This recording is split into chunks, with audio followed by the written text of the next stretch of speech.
The push for online community building has been going on for a while. In 2025, particularly, the push has been the strongest. TikTok recently released a new feature called Bulletin Boards. At first glance, it seems simple. Creators can now send updates directly to their followers' inboxes. But it's more than just another feature being rolled out. It's part of a much bigger shift happening across social platforms.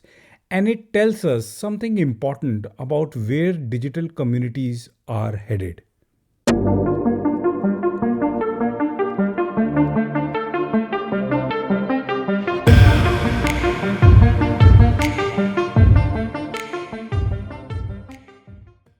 TikTok's bulletin boards have been in the testing phase since June this year.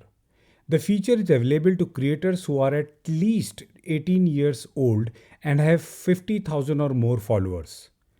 The feature allows creators to set up their own bulletin board through their inbox, give it a name, and choose whether to display it on their profile. Once it's live, followers can join by tapping the bulletin board name under the creator's bio. After joining, they'll get inbox notifications whenever the creator posts something new. Creators can post text, images, videos, links, or polls.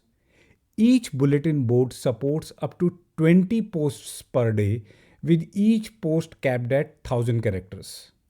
It's like a walkie talkie line to your most engaged audience members, like a newsletter that lives inside the TikTok app. And what can followers do? They can react with emojis. They can't send messages back.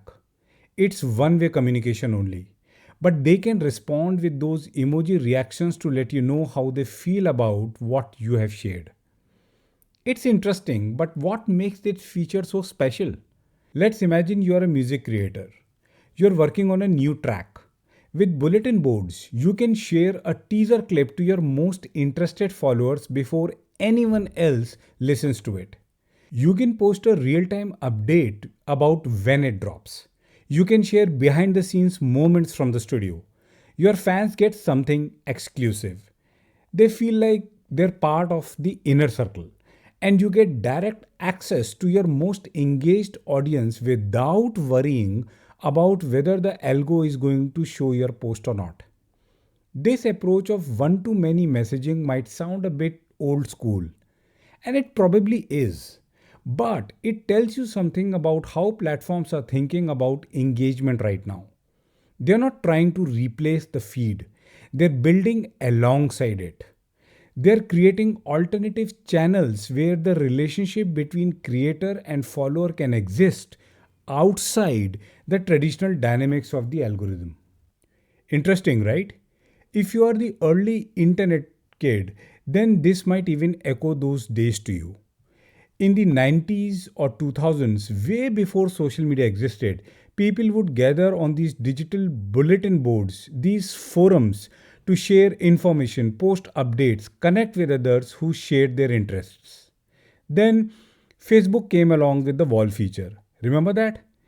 Before the timeline redesign, you'd visit someone's profile and see their wall. It was this space where people could post messages, share thoughts.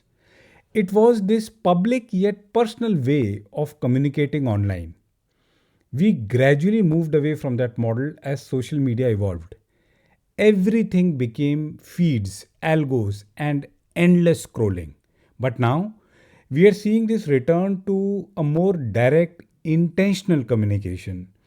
It's like we are rediscovering what worked about those earlier digital spaces. The sense of community, the feeling that you're getting a message that's meant for you, not filtered through a machine learning model trying to maximize engagement time. Usage of bulletin boards as the name of the feature is interesting. It has a nice retro feel to it, and it works pretty much the same way as it used to work back then. Still, it's quite similar to what other social platforms already have. Insta launched broadcast channels way back in 23. It's conceptually very similar to TikTok's bulletin boards. Creators can send messages to their followers through a dedicated channel. Followers get notifications. They can react and vote in polls, but they can't send messages back. The difference is that Insta's version is a bit more interactive. In addition to adding polls, you can collect questions for AMA sessions and even bring other creators in to collaborate. It's designed to feel a bit more conversation like, even though it's still fundamentally one way. Insta creators have been using broadcast channels for things like event announcements, behind the scenes content, and to build anticipation around product launches. It's more personal because on your main feed, you're always conscious of your broader audience. In a broadcast channel, it feels like you're talking to people who specifically chose to listen to you about that topic. This will soon be available on Facebook too. Reddit takes a different approach entirely. Reddit's been built around communities from day one. You create a subreddit and people join based on interest. The moderators and members shape the culture. It's not about individual creators building audiences, it's about communities building themselves. But Reddit's recognizing that people want more direct connection too. So they have been evolving their community features to include things like DMs, community events, and moderation tools that let communities feel more curated and thoughtful. The newer player to the game, Blue Sky, positioned itself as a Twitter alternative. Their approach to community is totally different. Instead of building DM features, it focuses on custom feeds. Users can create their own algorithmic feeds around specific topics or communities. It's less about direct creator to follower communication and more about letting users shape their own experience. But the underlying principle is the same, that is, giving the people ways to connect around shared interests. On the other end of the spectrum is Roblox. It is predominantly a gaming platform with community features. It has become more of a social metaverse. It has a similar community functionality but adapted for a gaming context. The entire community experience is tied to both social connection and shared gameplay. So, what TikTok is doing with bulletin boards is in the same direction as how other platforms are building communities. But why are they investing in community features? They are not replacing the main feed, rather, they are offering an alternative. There are four things leading to this which are happening simultaneously. First, creators have become exhausted with algos becoming more unpredictable. You can create amazing content, but if the algo doesn't promote it, most of your followers won't see it. Creators want ways to reach their audience directly.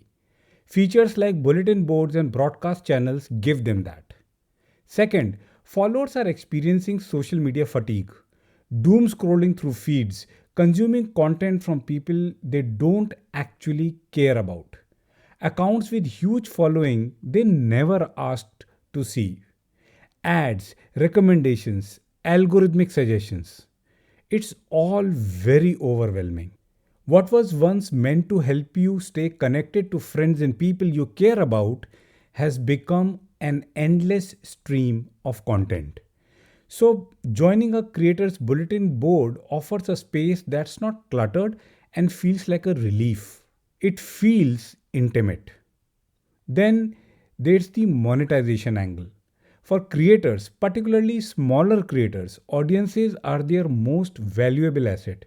If a creator can build a tight knit community that's in direct contact with them outside of the main algo, that community is stickier. They are less likely to leave if the creator moves to another platform.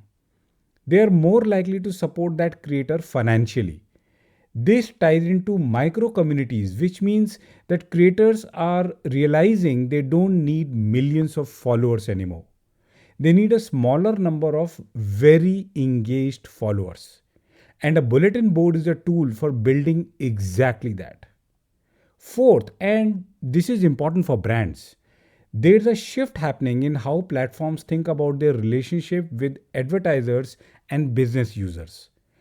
Direct contact with audiences, whether through DMs or any other feature, is becoming a competitive advantage. Brands want tools that let them reach customers without middlemen. So, platforms are building these tools to keep brands engaged on their platforms rather than having brands rely solely on email or other channels. All in all, the platform gets to retain the creators, brands, and users within multiple interest based communities. Whenever a creator or brand sends a message, members get a notification and open the app. It means that the platform gets higher monthly active users, which means more data collected and more opportunities to serve targeted ads. And of course, people get more direct connection. The feature itself, regardless of the business incentive, does address a real human need. Now, whether you are a marketer working with B2C or a B2B brand, here are some practical tips for you. For B2C brands, the opportunities are pretty clear. You can use bulletin boards or broadcast channels to create a VIP experience for your most loyal customers. Share early access to sales, exclusive discount codes, sneak peeks of new products. The key is offering something your followers can't get elsewhere. Make them feel like insiders. Give them reasons to stay subscribed. For B2B brands, the approach is a bit different but equally valuable. You can use these features to establish thought leadership, share industry insights, research findings, or quick takes on breaking news in your space. Think of it as a more immediate conversational version of a newsletter. Community features can also be used to nurture relationships with potential clients. If someone expressed interest in your service but hasn't committed yet, invite them to join your bulletin board where you share helpful resources, case studies, or success stories. So, what does a good community building activity on these platforms actually look like? You are consistent with it. You need to show up regularly, not necessarily every day, but with a predictable rhythm that lets your community know you are present. Bake exclusivity into it. Don't just repost the same content you're sharing everywhere else. Give your online community something special. Early announcements, behind the scenes content, personal stories that won't fit in your main feed. Remember that authenticity beats polish every time. These features work best when they feel personal, not corporate. People join your bulletin board because they want to feel closer to you, not to see another advertisement. It's very important to keep your ears to the ground. Pay attention to what resonates. Which posts get most reactions? What questions do people have? Use that feedback to refine your approach. Also, integrate your online community across channels. Don't keep it in isolation. Mention it in your regular content. Tell people what they're missing if they haven't joined. Cross promote across your other platforms. Building an online community, whether on TikTok or Insta or LinkedIn, is exciting. But it does come with a few challenges. For creators and brands, maintaining multiple community channels takes time and energy. It will be that extra big thing to do in addition to the usual marketing activities. Make sure that you don't overdo it either. If you end up flooding people's inboxes, you have added to the same problem we are trying to solve. You might end up creating notification fatigue and content getting lost, or worse, losing a community member. Keep privacy in your mind. While bulletin boards are more private than public posts, they are not truly private. Other members can see who else is in the community. These are publicish spaces, not secure private messaging spaces. Then there's platform dependency. You're building your community on a third party platform. That's earned media that is subject to their rules, their algo changes, and their business decisions. All these bulletin boards and broadcast channel features clearly point towards where social media is headed. The trend is clear. Users want more control over their experience. Creators and brands want direct access to their audiences. and platforms need to provide both if they want to stay relevant. We might see these features become more sophisticated. Group conversations within bulletin boards, integration with e commerce so creators can sell directly to their community, better analytics so creators understand what's working, more customization options. The risk with all this is that these communities might get cluttered. If you have been part of a WhatsApp group chat, then you know what I'm talking about. The next evolution might be even more niche, having even more intimate ways of connecting. Or we might see a shift away from platform controlled communities entirely. There are already independent platforms like Patreon or Discord that offer full control over community and keep them away from algo or policy changes. AT protocol based platforms like Blue Sky could also evolve into a more open version of online communities. There's the concept tech of mesh technology based BitChat too. At its core, this isn't really about bulletin boards or broadcast channels or any specific feature. It's about fulfilling a fundamental human need, the need to belong, to connect, to be part of something. In many ways, social media did that. But somewhere along the way, platforms lost sight of the community aspect. Everything became about growth metrics, engagement rates, and going viral. These community features by TikTok, Insta, or LinkedIn represent a recognition that we need to get back to basics. Real, intentional communication happening in communities built on shared interests and mutual value. This creates endless opportunities for creators, brands, and marketers. But success from building an online community will not come by treating it as another marketing channel. It requires genuinely investing in community, providing real value, and showing up consistently with authenticity. That's all we have today. Thank you for taking out time to listen to this episode. If you liked it, please share it within your marketing community and subscribe to the podcast. I'll talk to you in the next one.